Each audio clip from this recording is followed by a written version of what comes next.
So my good friends have been asking me for some time now to make a video about my dating experiences after 40. I divorced about 6 years ago. Some of you may know my history. This video is actually coming up on a channel about recovering from narcissistic abuse. So I've been divorced about 6 years and have dated a lot, met some great men. I have fallen in love twice. And those relationships lasted a good 1-2 years, respectively. And it's been a journey, let's just put it that way. So I wanted to I'll tell you about the highlights of dating at the end. But right now, let's go over the lowlights. Because ladies, I want you to know what can happen while you're out there. And guys, I know you know what to do. And this isn't to throw any shade on any guys. This is just what it's like. So if you know your buddies that act this way on dates, set them straight, all right? Set them straight. So here we go. The one that comes to mind most, because it was a little scary at the end, but let's call him Tesla Man. So Tesla Man and I met because we're kind of in the same industry, and I thought, yeah, he's pretty cute, very intelligent. Let's go out.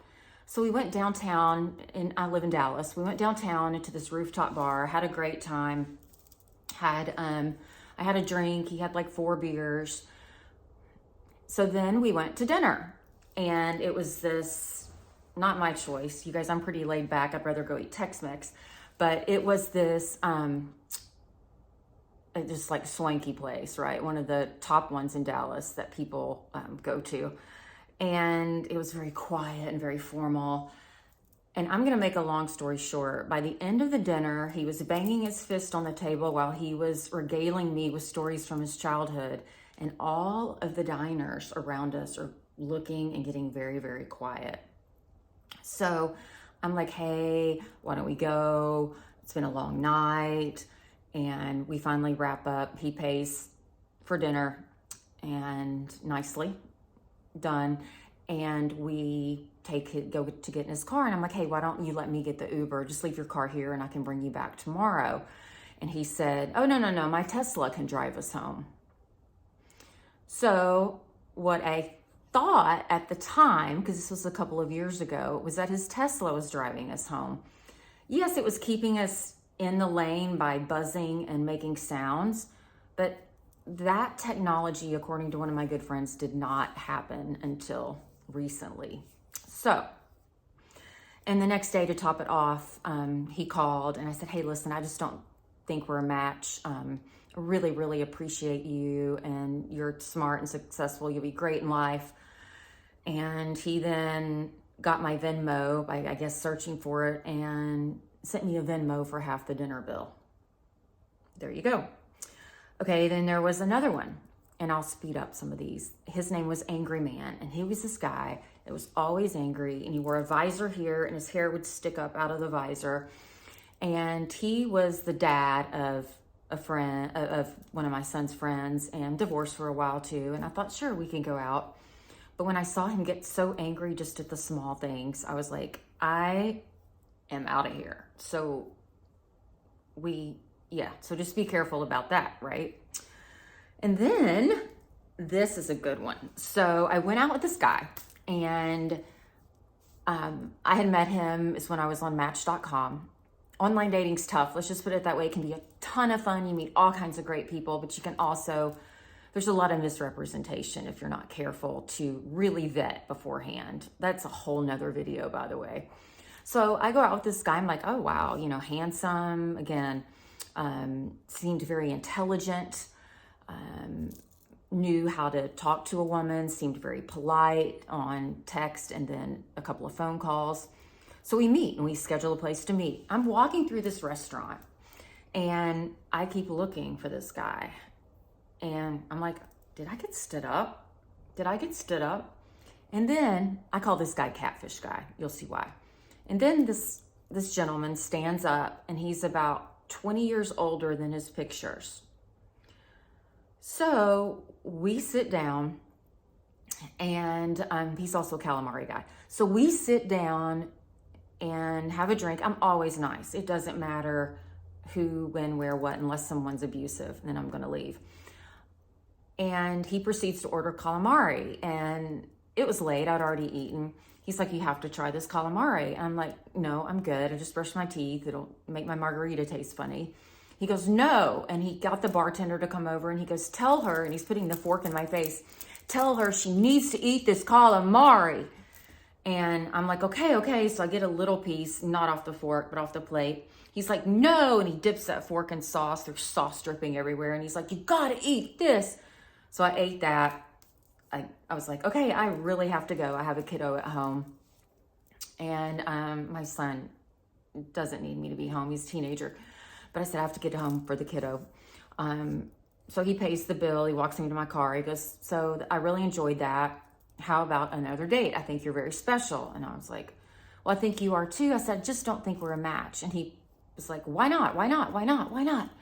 So I finally said, listen, when I walked in, I expected to see the you from 20 years ago. And not that it's all about looks, but that representation scares me a little bit, right? And he proceeded to get really angry. So I said, listen, let's just talk tomorrow, and we'll just call it a night. I'll hear from you tomorrow. So I get in the car, drive home, block him. Well, about 2 days later, my phone is blowing up from a number I don't recognize. And it's this guy, and he's telling me what a crappy date I was, that I don't look like my pictures. And I'm like, well, okay, my pictures were from like 3 weeks to a month ago. And he just went on and on. So I had to block him from that number too. So that was the make me eat calamari guy. And then you have the texter. You'll meet those who text all the time. They never talk. You wonder if they have a voice. And then, okay, here's a funny one. And then I met this guy that was nice, kind, smart. We were on our third date. He goes, come by the house and meet my dog. I'm like, yeah, that's really what you want to do, but I will go meet your dog. I love dogs. I have 2 of my own. So I go meet his dog. While we're walking in the house, he strips off his shirt and he goes, what do you think? And proceeds to model his muscles. Okay, my friend Holly and I go, yeah, right. So, and then there was another one where I met a guy and we hit it off, even though his credit card was declined at dinner. I paid for it. That's okay. We all have hard times financially. Gosh, I remember I lived in a garage apartment for a couple of years, and when I first started out in my career, and only paid like $100 a month, and that's about what it was worth. This dog, he had a dog that he needed me to dog sit for a day or two. And I said, sure. Is he house trained? Is he a good dog? Oh yeah, he's very good. The dog ran laps around my living room the whole time he was here, except when he stopped to pee on the sofa leg. Yep. So that guy and I he was so nice. He said, listen, I don't think we're a match. And he's like, I don't think we are either. I wish you the best. If you ever need anything, call me. I'm like, great. So, and then I'm going to give you guys 2 more because these are the funniest ones. This was called the Move In After 3 Dates guy. So it was a few Christmases ago, and I had met this guy. We went and looked at Christmas lights together. It was fun. We had dinner, then Christmas lights, and then we did that again and walked around this cute little town close to us. I'm like, oh, this is cool. This is good. And then I was out of town, and then back in town, he said, hey, can I stop by? I know I live 30 minutes away, but if it's okay, I'll just bring a shirt to change into and I can take you to dinner. I'm like, okay, sure. Hadn't seen him in a week. Sure, come on by. So he comes by, and not only does he bring a shirt, he brings 2 large, like the huge army duffel bags, and starts moving in. And I'm like, what in the world? And so I walk into my closet, and his work bag's up high. His robe is hanging on the clothes rack. It's like, oh my goodness. Oh, okay, wow.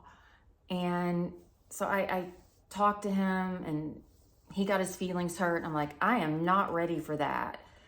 You know, I'm sorry that you don't like where you live right now, because he said he didn't like it. He's living in a back house of someone's home. because he was starting over. But I'm like, I have a child. I can't have you moving in after 3 dates.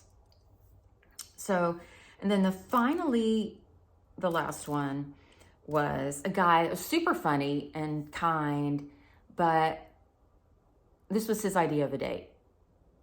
And my best friend and I were talking about this, and he called me one night and he goes, hey, it's my cornhole night. Do you want to come watch me play cornhole? No. But I should have answered, oh, can we go right now?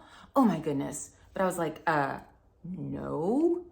So needless to say, that didn't last very long. So these are just examples of what you ladies may find out in the dating world after 40. But interspersed with these guys were some really, really good men. Maybe the chemistry wasn't there, or the distance was too long. We lived too far apart. But between these guys, there were some really, really great guys. And right now, I'm dating one I'm just crazy about. So hang in there. It's not easy, but you know, this is what happens. And guys, there's some lessons there, right, on what not to do. But I know you guys will find, if you're single and dating after 40, that perfect match for you and what you deserve. I know it. All right, you guys take care, and maybe the next video will be on online dating strategies, because boy, have I learned some off and on in the last few years. Hello. All right, bye guys.